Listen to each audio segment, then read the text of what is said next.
It's a modern day. In such modern day, you can understand what this young man who end up as a preacher, who probably is he talking about I had got into a problem, or I had got some people into problem, or I want to handle the problem and solve it, or maybe he's talking about those who had fallen into my own hands into issues called persecution. What is his point of view? You feel bitterness towards people who have unjustly treated you over the years, and there are many of them who would wish you dead, and you still see them. But you know why I ask this? Because there's a uniqueness to your person. I have seen people who have done the vilest thing to you, they get into trouble, you jump to their defense. What spurs you? Why can't you harbor a bit of bitterness towards people? What is this thing? Well, I don't think we have complete control of what our own existence is all about. And that's the only part of me that is religious. That is to say that I believe that everybody has a purpose. And it doesn't matter how you try to be bitter or sweet. If your purpose is to come and ensure that you liberate people, whether they harm you or hurt you, it doesn't matter. If you don't do it, you become like Jonah in the Bible. Yes. A fish will carry you to your next destination. So, and as a result, it doesn't bother them. And beside that, people hurt other people for different reasons. Some out of ignorance, some because they have to do it on behalf of others, some out of their own personal bitter experiences. They are carrying their own pain in their heart, and they're looking for who to visit it upon. And then some just do it for the sake of who they are. Young man, before you take yourself a preacher and seize my job, I better go on with my word of God. Better still, this then is how you should pray.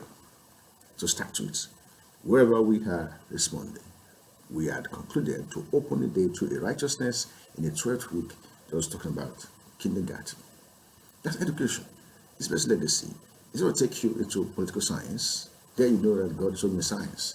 And from there, it will load you into a culture that you can derive from a royal priesthood. So you have not got to end length yet, but you are a 52-year-old guy in February, and you must be able to say that you and I were able to be somewhere, that's probably is a prayer of God. But after hearing you about saying Jonah, I think probably you don't want to do your duty as a preacher. Then you were saying you'll be swallowed up and then take it to like Uganda, where Museveni is there. Is dead there. And then you see that Idi Amin II, they won't allow you to do your work there. Maybe you better go to Sowere together to train more and educate more, and this is how you can actually teach the generations that will support you probably in the next election, or you find something doing. You just can't just sit down there being lazy, talking bullshit every day without you doing your work. Our Father who is in heaven, hallowed be your name, your kingdom should come, and your will be done on earth as it is in heaven.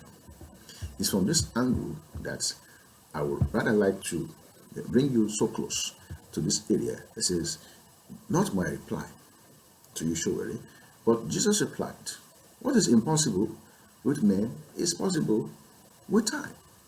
It is in time of 52 which you are, and at 52 weeks in every year. What do we do with every Saturday to Sunday? What do we do in not in one single week till next year? This same March, in this length, how far have you come? Is it that you also talked about a common sensation? That should be Christ, the power of God, a quickening spirit. Far right all the time. Get them right.